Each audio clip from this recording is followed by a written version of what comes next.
हाँ तो नमस्कार विद्यार्थियों, स्टडी विद सीप की ऑनलाइन क्लासेज में आपका स्वागत है। जैसा कि अपन कक्षा 10 में विज्ञान विषय में अध्याय 9 पढ़ रहे थे, प्रकाश वाला पाठ। और जो प्रकाश वाला पाठ था उसमें अपन ने कल की क्लास में क्या पढ़ा? कल की क्लास में अपन ने पढ़ा था कार्तीय चिन्ह परिपाटी के रूप में। मैं एक बार फिर रिपीट कर दूं, यहाँ की कार्तीय चिन्ह परिपाटी के अंदर अपन ने क्या पढ़ा। कार्तीय चिन्ह परिपाटी के अंदर 4 से 5 बातें पढ़ी, जिसमें एक बात ये थी कि जितनी भी दूरियां होती है गोलीय दर्पण से चिन्ह प्रतिबिंब बनते समय, जितनी भी दूरियां होती है, चाहे वो बिंब दूरी हो, चाहे प्रतिबिंब दूरी हो, चाहे वो फोकस दूरी हो, चाहे वो वक्रता त्रिज्या हो, इन समस्त दूरियों का मापन पहली बात तो याद रखना है कहां से किया जाता था? ध्रुव से। दूसरी बात याद रखनी है कि जो बिंब होता है उसको हमेशा दर्पण के बाईं ओर रखा जाता है। दो बातें। तीसरी ये थी कि ऊपर की सारी दूरियां, मुख्य अक्ष होती है इसकी, ऊपर की सारी दूरियां धनात्मक ली जाती है और नीचे की सारी दूरियां ऋणात्मक ली जाती है। अगला गुण था कि दर्पण के बाईं ओर की सारी दूरियां ऋणात्मक और दाईं ओर की सारी दूरियां क्या होती थी? धनात्मक होती थी। ये सिंपल से इतने कार्तीय चिन्ह परिपाटी पढ़ी।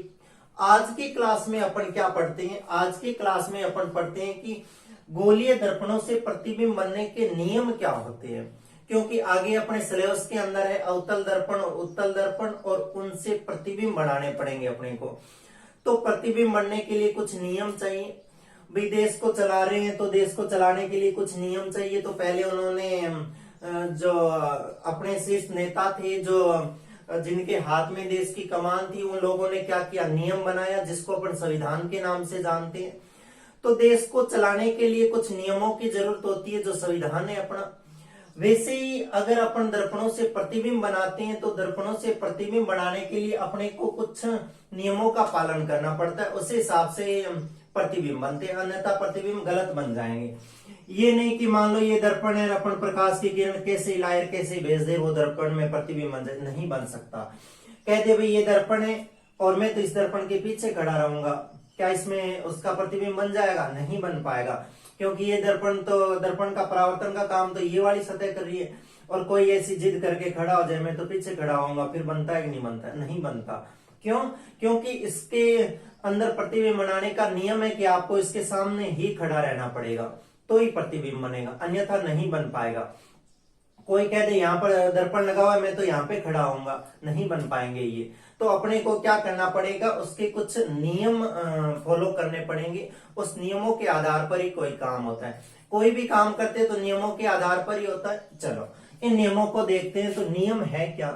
नियम है अपने गोलीय दर्पण से प्रतिबिंब निर्माण के नियम है। तो मैं हेडिंग लिखता हूं, देखो, गोलीय दर्पण से प्रतिबिंब निर्माण के नियम। गोलीय दर्पण से प्रतिबिंब, प्रतिबिंब मतलब जो इमेज बनती है, गोलीय दर्पण से प्रतिबिंब बनने के नियम। 4 नियम है। इन चारों नियमों को एकदम अच्छे से समझना, और इस पे आधारित अगर इन नियमों को आपने समझ लिया और कल की क्लास में जो कार्तीय चिन्ह परिपाटी पढ़ी थी उनको समझ लिया, तो आपको ये प्रकाश का पाठ एकदम आसान लगने लग जाएगा। देखो गोलीय दर्पण से प्रतिबिंब बनने के 4 नियम कौन कौन से हैं। सबसे पहला नियम लिखता हूं, देखो मैं चित्र के माध्यम से भी समझाता हूं साथ साथ में, और थ्योरी भी लिखता हूं। पहला नियम क्या है? देखो मैं दोनों दर्पण ले लेता हूं। आपको पता हो मैंने बताया था पहली क्लास जब दर्पण की गोलीय दर्पण की पढ़ी थी, उसमें मैंने कहा कि ऐसा दर्पण जिसका परावर्तक पृष्ठ अंदर की ओर धसा हुआ हो वो तो क्या कहलाता है? अवतल दर्पण। इट मीन्स ये क्या हुआ? ये हुआ अवतल दर्पण। ये तो है अवतल दर्पण। और अगर इसी को मैं ऐसे बना दूं और इसके अंदर वाले भाग पे अगर पॉलिश कर दूं और इसका उभरा हुआ भाग परावर्तक का काम करे, तो ये वाला दर्पण क्या कहलाता है? उत्तल दर्पण कहलाता है। ये अपन ने शुरुआत में पढ़ी थी गोलीय दर्पण की प्रारंभ वाली क्लास के अंदर। ये अपन ने पढ़ा था, ये इसकी मुख्य अक्ष होती है। मुख्य अक्ष पे जहां से प्रकाश की किरणें मुख्य समांतर वाली गुजरती है वो मुख्य फोकस होता है, और एक यहाँ पे वक्रता केंद्र होता है सी, और यहाँ पे ये ध्रुव होता है। पढ़ी थी इतनी बात अपन ने। सिंपल मैं ये लिख दूं तो ये mn यहाँ पे द्वारक भी था। ऐसा का ऐसा ही इसमें होता है। इसके अंदर जो मुख्य फोकस और वक्रता केंद्र होते हैं वो इधर होते हैं। अपन आगे पढ़ेंगे तो इसको और पढ़ लेंगे, क्योंकि इसके जितने भी प्रतिबिंब बनने वो इधर बनने, तो इसलिए इसके जो, क्योंकि ये आपको ये भी पता होगा कि ये जो प्रकाश की किरणों को क्या करता है? अभिकेंद्रित करता है। तो इसको क्या कहा जाता है, अभिसारी दर्पण भी कहते हैं। और ये प्रकाश की किरणों को क्या करता है, फैलाता है, इसलिए इसको क्या कहते हैं, अपसारी भी कहते हैं। यानी वो तो किरणों को केंद्रित कर देगा, मतलब यहां से किरणें आएगी उनको सीधी एक जगह इकट्ठी कर देगा, तो प्रतिबिंब उस साइड ही बन जाएगा। ये क्या करता है, किरणों को फैला देता है, ऐसे फैला देता है। ये एक इधर जाती है किरण, एक उधर जाती है, मिलती नहीं है ये आपस में, मिलती नहीं है, तो इनको पीछे बढ़ा के मिलाते हैं। इनके प्रतिबिंब जो बनते हैं वो दर्पण के पिछली साइड में बनते हैं, इसलिए इनका F और C होता है वो इस साइड में होते हैं। इसीलिए तो कल अपन ने लिखी थी कि इस दर्पण के लिए तो फोकस दूरी यहां से यहां तक की फोकस दूरी धनात्मक ऋणात्मक ली जाती है, और ये वक्रता त्रिज्या भी ऋणात्मक। अवतल दर्पण के लिए कल अपन ने लिखी थी, आपको याद हो तो, F और R जो होती है वो माइनस की, क्यों, क्योंकि ये उस साइड होती है बाईं ओर, और बाईं ओर की सारी दूरियां कार्तीय चिन्ह परिपाटी कहती है ऋणात्मक ले। और इसके F और C इधर होते हैं, तो अपन ने ये लिखा था कि इसके अंदर जो फोकस दूरी F और R होगी वो सदैव धनात्मक होगी, क्योंकि इधर की सारी दूरियां, दाईं ओर की सारी दूरियां धनात्मक ली जाती। चलो, अपना पहला नियम क्या है, पहला नियम ये कहता है कि ये मुख्य अक्ष है, ये अपनी मुख्य अक्ष है, C और F को मिलाने वाली काल्पनिक रेखा। इस मुख्य अक्ष के समांतर कोई भी किरण ऐसे आपतित होती है इस दर्पण पे, ये आपतित किरणें आने वाली किरणों को इस तीर से दर्शाते कि ये किरणें, ये तीर बता रहा है कि ये किरणें आपतित किरणें आ रही है।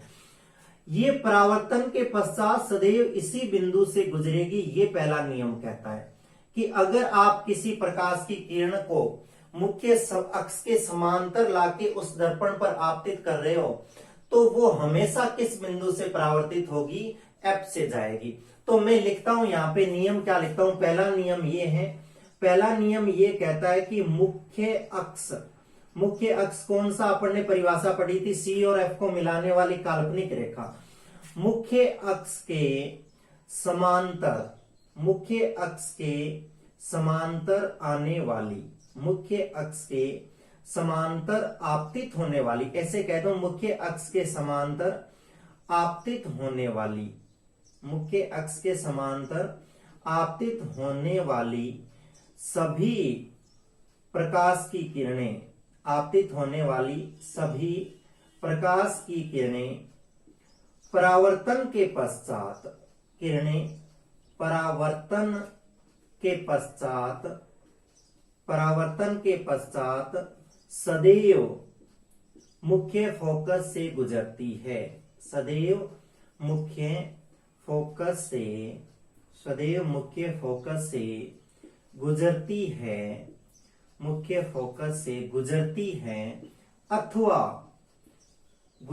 है, अथवा गुजरती हुई प्रतीत होती है। देखना ये नाम क्यों लिख रहा हूं मैं बार बार, गुजरती हुई प्रतीत होती है, गुजरती हुई प्रतीत होती है। पहला नियम गांठ बांध लेना इसकी अपने दिमाग के अंदर, की क्या होता है कि मुख्य अक्ष के समांतर जितनी भी किरणें आएगी, चाहे 50 आ जाए, 100 आ जाए, सारी की सारी कहां से जाएगी, परावर्तन के पश्चात तो मुख्य फोकस से जाएगी। ये तो अवतल दर्पण की बात होगी। मैं इसकी बात करूं तो देखो, ये मुख्य अक्ष के समांतर आ रही है, ये मुख्य अक्ष है पूरा, इसके समांतर आ रही है, ये भी देखो इसके समांतर आ रही है, ऐसे आपतित हो रही है इस पे। आपको पता होगा मुख्य अक्ष के समांतर आ रही है, ये प्रकाश की किरणों को फैला देता है ऐसे, तो ये इधर चली गई और ये इसको फैला देता है ऐसे। देखो उसने तो क्या किया, दो किरणें आई थी उनको केंद्रित कर दिया, देखो दो किरणें आई, इनको परावर्तन के पश्चात एक बिंदु पर केंद्रित कर दिया। इसने दो किरणें आई, दोनों किरणों को क्या कर दिया, फैला दिया, अपसारित कर दिया, उसने अभिसारित कर दिया। अब ये इधर तो मिलेगी नहीं, अगर इनको कितना ही बढ़ा लूं उधर और इधर भी कितना ही बढ़ा लूं, मिलेगी नहीं।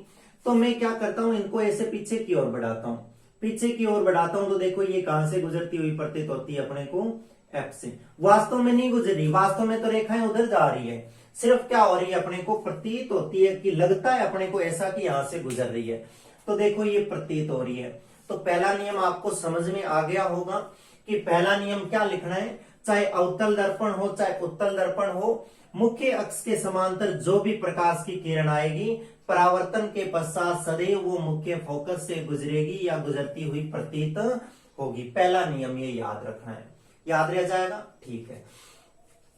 अब देखो दूसरा नियम में लिखता हूं, दूसरा नियम लिखता हूं और उसका डायग्राम इधर बनाता हूं, देखना ये यहां पे लाइन खींच देता हूं और यहां पे बनाता हूं मैं दूसरे का डायग्राम। दोनों दर्पण बना लूं मैं, एक तो कौन सा, अवतल और एक उत्तल।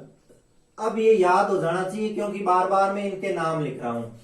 ऐसा दर्पण जिसका परावर्तक पृष्ठ अंदर की ओर धंसा हुआ वो अवतल दर्पण कहलाता है, या ऐसा कह दो ऐसा दर्पण जिसके उभरे हुए भाग पर एल्यूमिनियम की पॉलिश कर दी जाती है वो दर्पण क्या कहलाता है, अवतल दर्पण। ये मुख्य फोकस है इसका और ये इसका वक्रता केंद्र है। ये मुख्य फोकस है और ये वक्रता केंद्र है, ये ध्रुव है, ठीक है। और आपको दिख रहा हो तो मैं यहां पे बना दूं, ये देखो अपना इधर पॉलिश कर दूं तो ये कौन सा दर्पण हो जाएगा, ये हो जाएगा कौन सा, उत्तल दर्पण। और ये यहाँ पे मुख्य अक्ष है, यहाँ पे इसके क्या होता है, एफ होता है और यहाँ पे क्या होता है, सी होता है, ठीक है। अब देखो इसका व्युत्क्रम, इसका उल्टा नियम, मुख्य अक्ष के समांतर आने वाली मुख्य फोकस से जाती है तो फिर मुख्य फोकस से आपतित होने वाली इसके समांतर नहीं होगी क्या, होगी ना। मुख्य अक्ष के समांतर आने वाली मुख्य फोकस से जाती है तो मुख्य फोकस से आने वाली मुख्य अक्ष के समांतर हो जाएगी, सीधी सी बात है ना, हो जाएगी। दूसरा नियम यही है, अगर किसी प्रकाश की किरण को देखो यहां से ले आऊं, मुख्य फोकस से लाके इस पे आपतित करवा दूं, ये आपतित करवा दी इस पे, किस पे, देखो प्रकाश की किरण आई, मुख्य फोकस से आई और इस दर्पण पे क्या हुई, आपतित हुई, और जैसे इससे टकराएगी ये इस मुख्य अक्ष के क्या हो जाएगी, समांतर। देखो इसके समांतर होगी ना। मैं एक ही किरण बना रहा हूं, बनाने में मैं इधर से भी एक उधर और बना दूं, पर अपने को समझना है सिर्फ एक किरण से समझ सकते हैं, उसको भी एक किरण से समझ सकते हैं, दो की जरूरत नहीं है। क्योंकि अभी अपन नियम पढ़ रहे हैं ना कि प्रतिबिंब बना रहे, प्रतिबिंब बनाएंगे उस टाइम दो किरणों की अपने को जरूरत पड़ेगी। बनाने में आप बना सकते हो, ये सेम ही चित्र बनेगा, एक इधर से बना सकते हो, चलो एक ही ठीक है। देखो क्या हुआ इसके अंदर, ये हुआ कि मुख्य अक्ष के समांतर मुख्य फोकस से अगर कोई किरण आपतित होती है दर्पण पर तो वो परावर्तन के पश्चात मुख्य फोकस के क्या हो जाती है, मुख्य फोकस के मुख्य अक्ष के समांतर हो जाती है। इसकी बात करूं तो देखो कोई प्रकाश की किरण ऐसे आ रही है, यहां से कैसे आ रही है, यहां से देखो, ये इधर तो जा नहीं सकती, अपन मान लेते हैं कि ये मुख्य फोकस से जा रही है। मैं मुख्य फोकस को यहां पे बना दूं, ये मुख्य फोकस है, यहां पे देखो प्रकाश की किरण कहां से आ रही है, ये मुख्य फोकस से आपतित हो रही है, दिख रहा है ना आपको, ये मुख्य फोकस से आपतित हो रही है। अब मुख्य फोकस से इस दर्पण पे आपतित हो गई, इधर तो पार होने से रही क्योंकि परावर्तन में किरण वापस उसी माध्यम में लौट जाती है। ये आपतित हुई प्रकाश की किरण मुख्य फोकस से, और ये देखो परावर्तन के पश्चात इस मुख्य अक्ष के क्या हो गई, समांतर होगी ना। दूसरी किरण बनाने में मैं इधर से बना के इधर बना सकता हूं, पर इतना जरूरी नहीं है। अपने को पहले ये नियम समझने हैं, गोलीय दर्पण से प्रतिबिंब कैसे बनते हैं, मुख्य अक्ष के समांतर वाली का मुख्य फोकस पे और मुख्य फोकस से आने वाली का मुख्य अक्ष के समांतर हो जाना, ये नियम है। तो दूसरा नियम अगर मैं लिखना चाहूं तो देखो दूसरा नियम मैं यहीं लिख देता हूं, दूसरा नियम यहीं लिख देता हूं, यहां कोई और तीसरा लिख देंगे नियम। दूसरा नियम क्या लिखूं, देखो दूसरा नियम ये कहता है जब कोई प्रकाश की किरण, ऐसे लिखूं या ऐसा जैसा उसमें लिखा वैसा ही लिखूं कि मुख्य फोकस से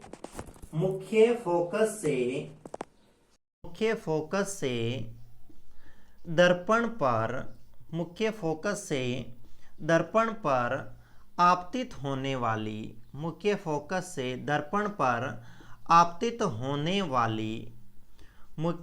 से दर्पण पर आपतित होने वाली प्रकाश की किरणें, कितनी भी किरण हो सकती है, प्रकाश की किरणें परावर्तन के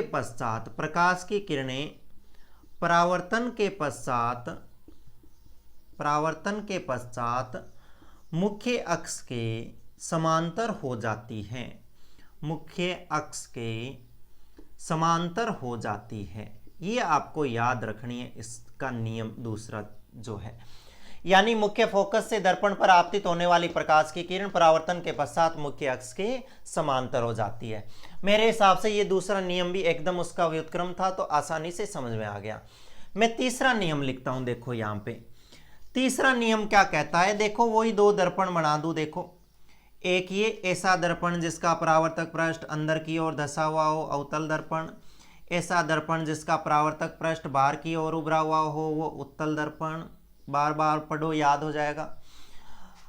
ये इसकी मुख्य अक्ष, ये इसका सी और ये इसका एफ, कहीं बना दूं, यहाँ पे बना दूं एफ, यहाँ पे बना दूं सी, और ए कौन सा, ये इसके अंदर भी ये मुख्य फोकस और ये क्या सी बना दूं। अब देखना होता क्या है इसके अंदर। तीसरा नियम कहता क्या है उसको समझते हैं। देखो तीसरा नियम ये कहता है कि यदि कोई प्रकाश की किरण वक्रता केंद्र से होती हुई इस दर्पण पर आपतित होती है, कहां से? वक्रता केंद्र से। देखो वक्रता केंद्र से आ रही है तो परावर्तित भी वो कहां से होगी? वापस वक्रता केंद्र से ही होगी। तो नियम क्या कहता है तीसरा नियम ये कहता है कि यदि कोई प्रकाश की किरण वक्रता केंद्र से दर्पण पर आपतित होती है तो परावर्तन के पश्चात भी वह वक्रता केंद्र से ही गुजरती है। ये बात याद रखनी है। ऐसा का ऐसा इसमें बना लो। देखो ये प्रकाश की किरण आई, ऐसे आई कहां से? ये ऐसा एज्यूम कर लो कि ये कहां से आई? सी से आई, ऐसे वक्रता केंद्र से आपतित हुई। तो मैं यहीं से दर्शा दूं परावर्तित भी ये किससे होगी? वक्रता केंद्र से ही होगी। जिस दिशा में आएगी उसी दिशा में उसी रास्ते पे वापस लौट जाएगी। तो देखो तीसरा नियम क्या कहता है? तीसरा नियम कहता है कि ऐसे लिख दूं मैं, वक्रता केंद्र से दर्पण पर आपतित होने वाली प्रकाश की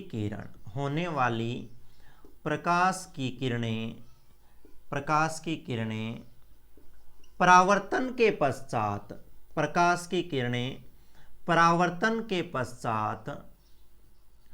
वक्रता केंद्र से ही गुजरती है। परावर्तन के पश्चात वक्रता केंद्र से ही गुजरती है।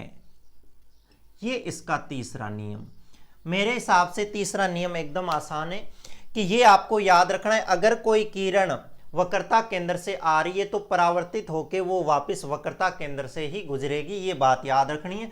चित्र में स्पष्ट दिख रहा है कि अगर सी से आ रही है तो वापस सी से जा रही है, और ये देखो सी से आ रही है तो वापस सी से ही जा रही है। ये हुए 3 नियम। देखो एक नियम और है इसका चौथा। आपको अगर इसको उतारना है तो आप इस वीडियो को रोक के उतार लीजिए। मैं इस साइड से इस बोर्ड को साफ करता हूं और एक चौथा नियम और लिखता हूं, और सारे चारों नियम में लास्ट में एक बार और बता दूंगा साथ में। एक बार इसको आप वीडियो को रोक के लिख लीजिए, और मैं चौथा जो नियम है उसको यहाँ पे बताता हूँ। देखो चौथा नियम कौन सा है? चौथा नियम क्या कहता है? ये नियम अभी अपने काम आएंगे। अपन आगे दर्पणों से ना अवतल और उत्तल दोनों दर्पणों से अपन प्रतिबिंब बनाएंगे, उस टाइम काम में आएंगे। देखो अब देखो चौथा नियम क्या कहता है। चौथा नियम ये कहता है, मैं पहले तो दर्पण बनाऊं दोनों। ये लो दर्पण बना दिया। ये कौन सा दर्पण? फटाफट बोलो कौन सा दर्पण? अवतल। ये कौन सा दर्पण? उत्तल। क्यों? क्योंकि ऐसा दर्पण जिसका परावर्तक पृष्ठ अंदर की ओर धंसा हुआ हो अवतल, और जिसका परावर्तक पृष्ठ बाहर की ओर उभरा हुआ हो तल। ये F है और ये क्या है? C है। इधर ऐसे इसके होता है, ये F होता है, और इसके इधर क्या होता है? C होता है। अगर क्या होता है कि प्रकाश की किरण अगर तिर्यक दिशा से, ऐसे तिरछी दिशा से इस दर्पण पे आपतित होती है तो परावर्तन के पश्चात वो तिर्यक दिशा में ही मुड़ जाती है। समझ में आई बात? क्या कहना चाह रहा है वो? यदि कोई प्रकाश की किरण तिर्यक दिशा से किसी दर्पण पर आपतित होती है तो परावर्तन के पश्चात तिर्यक दिशा में ही मुड़ जाती है। ये याद रखना है। ऐसे इसकी बात करूं तो देखो इसके अगर यहां से तिर्यक दिशा से कोई आके आपतित होगी तो वो ऐसे ही तिर्यक दिशा में ही क्या हो जाएगी? परावर्तित हो जाएगी। ये नियम याद रखना है। दूसरी बात कि ये किरण जिस बिंदु पे टकरती है, जिस बिंदु पर आपतित होती है इससे, उसके ऊपर अगर ये मुख्य अक्ष बना दिया जाए, रेखा खींच दी जाए, तो वो उसके साथ में जितना कोण बनाती है परावर्तन के पश्चात उतना ही कोण बनाती है उस रेखा के साथ। ये मान लो अगर कोण आते वक्त इसने इस साथ 30 का बनाया तो इसके जाते वक्त भी वो कितना बनाएगी? 30 का। और ऐसा ही इसके अंदर होता है। तो जिस कोण से कोई प्रकाश की किरण तिर्यक दिशा से दर्पण पर आपतित होती है तो उसी कोण से तिर्यक दिशा में क्या हो जाती है? परावर्तित हो जाती है। ये अगला नियम है इसका चौथा। देखना मैं चौथा नियम यहां पे लिखता हूं। चौथा नियम क्या कहता है कि तिर्यक दिशा से, क्या लिखूं? तिर्यक दिशा से दर्पण पर आपतित होने वाली, तिर्यक दिशा से किसी कोण से, मैं कोण की भी बात करूं क्योंकि कोण बराबर होते हैं, किसी निश्चित कोण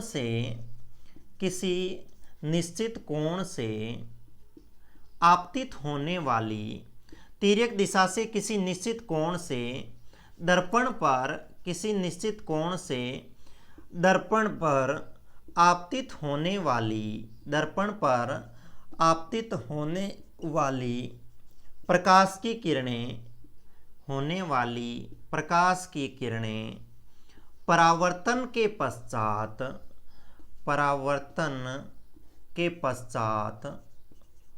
उसी